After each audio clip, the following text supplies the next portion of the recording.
This is Local Edition. I'm Brad Pomerantz in Los Angeles. Today we're joined by Paul Koretz, member of the Los Angeles City Council, representing me actually, and it's good to see you, my councilman. Thank you so much for joining us.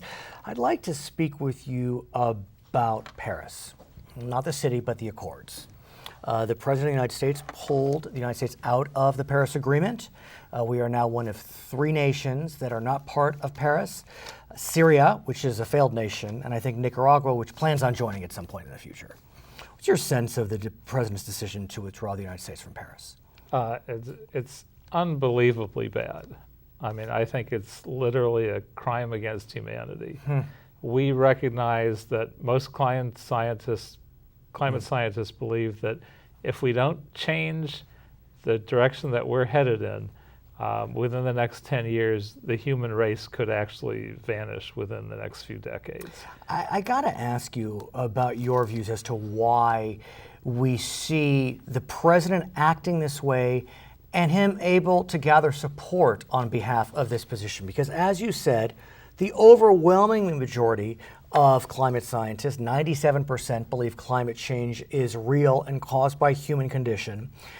But you know, there are those that believe that this whole climate science conversation is an erudite exercise for the elite. Well, I think I was surprised when Al Gore did his first Inconvenient Truth. I thought, now this is on everybody's agenda. Everyone sees that this is something we all need to act on together. And instead, there are folks that marketed the other side. Including the oil companies that is, as it turned out, knew about climate science and the dangers and tried to market the non-existence of them. And they still seem to be successful with a certain number of people. But this is the future of the world. So if even 30 or 40% of the American public are stupid enough to believe this nonsense, we're in some trouble, but at least it's only that number. The majority of people recognize we need to take this action. And since it's not going to come from the president, and in fact, he is trying to long-term destroy the world by stopping our progress on climate change, Los Angeles, I think, has to fulfill that role. And let's talk about it. You know, I'm sure you know the principle of think globally, act locally, and that's what we seem to have in play now. We have the city of Los Angeles agreeing to the Paris Agreement. The governor of California recently went to China to perpetuate the goals of Paris. Explain to me the moves of local entities, local as large as LA and California, towards climate mobilization. Well, I think the city of Los Angeles has to become the world leader on climate change. And especially because we used to be the smoggiest city in the world, the fact that we can make that change and create this focus, I think, is critical. And Mayor Garcetti, I think, has taken an important first step, which he's gotten almost 300 cities now to agree across the globe, representing tens of millions of people, to the goals of the Paris Accords and to support them.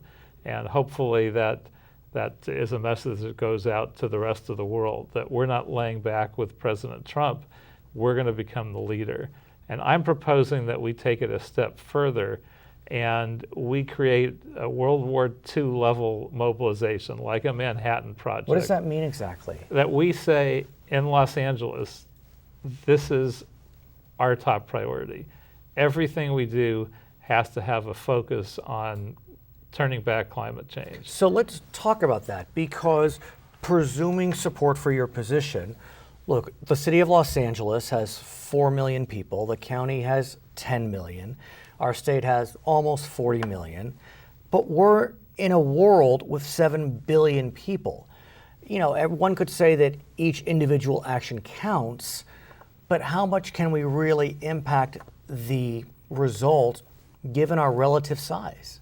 Well, and it's even true for West Hollywood, which is comparatively teeny, but people follow what West Hollywood does, people follow what LA does.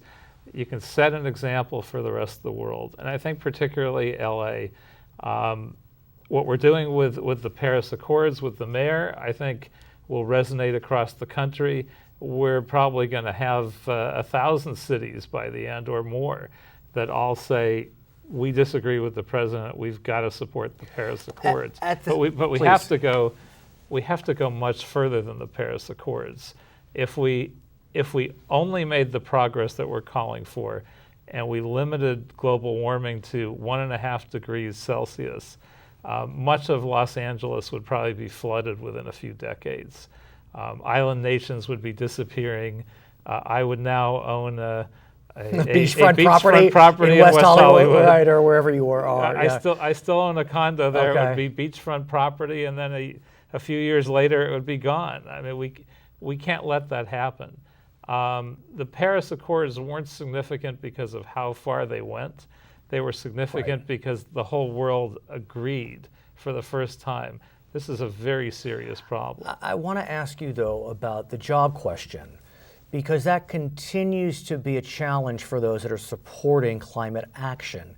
That climate action, by definition, will result in job loss. Even some of your friends in the Democratic Party, let's say, I know it's a nonpartisan office, but you've been a Democrat, have some concerns, especially those that may support more socioeconomically challenged communities, that somehow if we continue to push this climate change agenda, that it can hurt job creation. Well, I think environmental damage has often been done to the minority community. Mm-hmm. Certainly in LA, we had the Exide battery plant. That's not affecting West Los Angeles, where I am. That's affecting the poorer communities. But what's so interesting is you look at, for example, cap and trade. It's a state issue. I know you're not in this legislature anymore, but the Democrats have had challenges getting support from those in more ethnic areas, even Democrats that may be supporting areas, representing areas that are economically challenged because of this fear that somehow jobs will be impacted.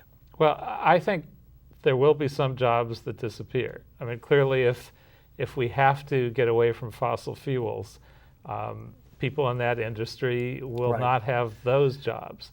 But there are many more green jobs that I believe can be created. Well, the numbers apparently support that view.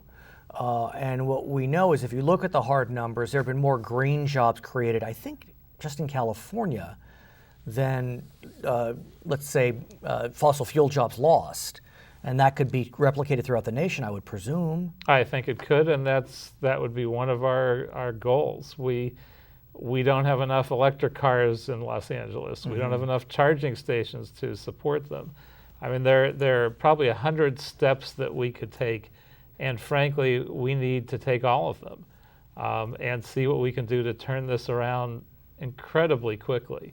And so that's my goal and my focus. And I've just been reelected to, congratulations. Thank you, a 5.5-year term because of the change from odd to even years. Mm-hmm.